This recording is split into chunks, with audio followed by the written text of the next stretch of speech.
Hi everyone, welcome to Medicine Note YouTube channel. நம்ம இந்த video வந்து molybdenum பத்தி பார்க்க போறோம். Dietary intake பார்த்தோம்னா 100 microgram per day. Most of the observed molybdenum is excreted through urine.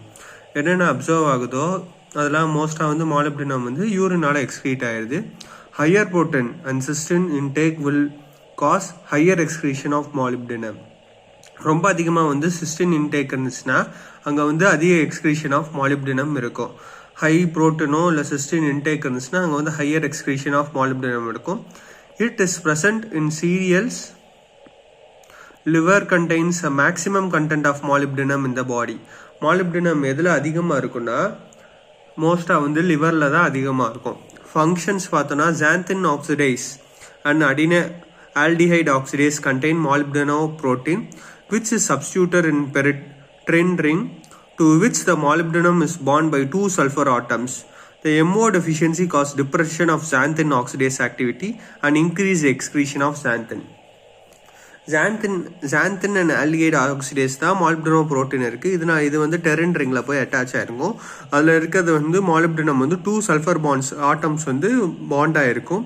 இப்போ வந்து MO டெஃபிஷியன்ஸாக இருந்துச்சுன்னா xanthin oxidase activity is increase excretion of xanthin. இப்போ வந்து molybdenum toxicity, excess of intake leads to molybdenosis. molybdenosisன்றது வந்து அதிகமாக வந்து molybdenum எடுத்துட்டோன்னா it is characterized by growth retardation, anemia and diarrhea. Copper and cysteines are effective in removing molybdenum from the body and reduce the toxicity. காப்பரும் சிஸ்டினும் ரொம்ப அதிகமாக எடுத்துட்டோன்னா ஏன்னா சிஸ்டின் ஏற்கனவே நான் இன்ட்ரோடக்ஷனில் சொல்லியிருந்தேன், cystine use for excretion of molybdenum. இப்போ காப்பரும் சிஸ்டினும் அதிகமாக எடுத்துக்கிட்டோன்னா molybdenum வந்து ரெடியூஸ் ஆயிடும் நம்ம பாடியிலேருந்து. எக்ஸஸாக வந்து நம்ம பாடியில் இருக்க molybdenum பேசுறது வந்து molybdenosis.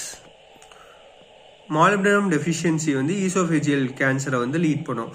ரொம்ப கம்மியாக நம்ம பாடியில் molybdenum இருந்துச்சுன்னா ஈசோஃபேஜியல் கேன்சரை வந்து அதுக்கு காசு ஆகும். இதான் molybdenum பற்றி. தேங்க்யூ. இந்த வீடியோ பிடிச்சிருந்துச்சுன்னா லைக் பண்ணுங்கள், ஷேர் பண்ணுங்கள், சப்ஸ்கிரைப் பண்ணுங்கள்.